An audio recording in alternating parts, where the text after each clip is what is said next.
आपल्याबरोबर रायते गावचे काही ग्रामस्थ आहेत, व्यावसायिक आहेत.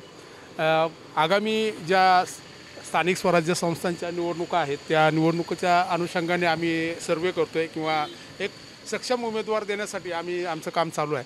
काय वाटतं की पाठीमागच्या काळामध्ये ज्या काही घडामोडी तुमच्या तालुक्यात घडल्या आहेत, कारण तुमच्या शेजारचं गाव जे आहे जोरवे, त्या गावाला अकोला विधानसभेमध्ये जोडलेलं आहे. रायता काय कुठल्या गाव रायते विधानसभेला जोडलेलं आहे. तालुक्याची तोडफोड केलेली आहे आणि कुठंतरी एक जो एकोपा होता जरा डिस्टर्ब झाला असं तुम्हाला वाटतंय का?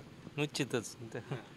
जे माजी मंत्री तुमच्या गावचे संगमनेरचे सुपुत्र बाळासाहेब थोरात महाराष्ट्राच्या केंद्रस्थानी होते, देशाच्या केंद्रस्थानी होते. कारण महाराष्ट्राचा एक महत्त्वाचा भाग हा संगमनेर तालुका, ज्यांनी महसूल मंत्र्यांचं अनुभवलेलं आहे. तुमच्या गावामध्ये बाळासाहेब थोरात यांच्या माध्यमातून झालेली कामं कुठल्या प्रकारे झाली, कशी झाली? तशी बरीच कामं झाली. सभामंडप झाले, अजून 2 सभामंडप झाले. इकडे एक मारुतीच्या मंदिरात एक आहे आणि एक मुक्तामाता मंदिरात एक आहे. आणि हे पण त्यांच्याच काळातलं आहे.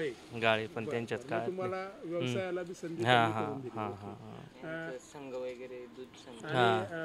ह्या ज्या आगामी ज्या निवडणुका आहे, जिल्हा परिषद पंचायत समिती, ह्याच्यामध्ये कुणाची सीटं जास्त लागण्याची दाट शक्यता आहे आणि बाळासाहेब थोरात यांना तुम्ही काय सांगू शकता, काय मेसेज देऊ शकता? नाही, जवळजवळ त्यांचेच बाळासाहेब थोरात साहेबांचीच सीट जास्त लागण्याची शक्यता आहे.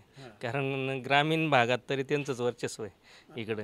पण आता काही दिवसापूर्वी एक कार्ड खेळलं होतं की हिंदुत्वाचं कार्ड, त्याच्यामुळं जे काही प्रेझेंट आमदार आहेत त्यांनी कुठेतरी त्यावर म्हणजे तो आहेच आहे तो मुद्दा, पण त्याचा प्रभाव हे इकडं तरी चालणार नाही जिल्हा परिषदमध्ये.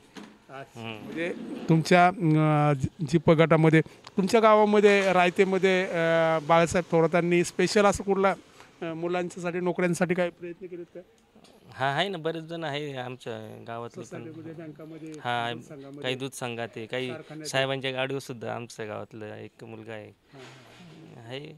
अच्छा, म्हणजे बऱ्यापैकी म्हणजे तरी बी तुम्हाला त्यांचा पराभव का झाला असं वाटतं? हिंदुत्ववाद मुद्दाच जास्त आणि लाडकी बहीण हे दोनच त्याच्या कारणामुळे पराभव झाला असं आम्हाला तरी वाटतं. म्हणजे बाकीचं काय मेसेज देतात आता साहेबांचं कुशल नेतृत्व आहे, त्याला तोड नाही आहे.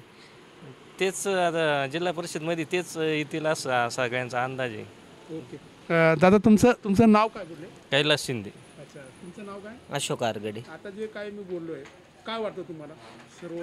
नाही, साहेबांचं झेडपी नगरपालिका साहेबांची सीट आहे, बाळासाहेब थोरात साहेबांचेच लागतील असा अंदाज. कारण ग्रामीण भागात किंवा त्यांच्याच जास्त आहे, म्हणजे प्रत्येकाच्या घरोघरी जाणं. आता ते सुरुवातीला त्या काळात मागे ज्या पराभव झाला तो एक त्यांच्या कार्यकर्त्यांनी जरा गाफीलपणा ठेवून त्याच्यामुळे तो पराभव झाला. आणि 2-3 मुद्दे झाले इथं, हिंदुत्वादी मुद्दे झाले त्याच्यामुळं थोडंसं. आणि लाडकी बहीण, बाकी साहेब पाण्याचं आम्हाला काही हेच नाही. पाणी भरपूर आहे इथं, त्याच्यामुळे काय पाणी दुसरा तालुका पळवणार आहे असं काहीतरी आवय उठवणार नाही, तसं काही नाही. आता हे त्यांच्यात राजकारण चालतंय. सामान्य लोकांसाठी योग्य आहे. म्हणजे काय तुम्ही सांगू शकता त्यांना, काय निरोप द्यायचा तुम्हाला? त्यांना फक्त सर्वसामान्य लोकांकडे लक्ष द्या एवढंच. कार्यकर्त्यांनी लक्ष द्यावं आणि साहेबांपर्यंत योग्य मेसेज पोहोचवा. हां, आमच्यासारख्या सर्वसामान्य लोकांना. तसं ते स्वतः एकदम व्यवस्थित आहे, परंतु कार्यकर्ते हां. ओके, धन्यवाद.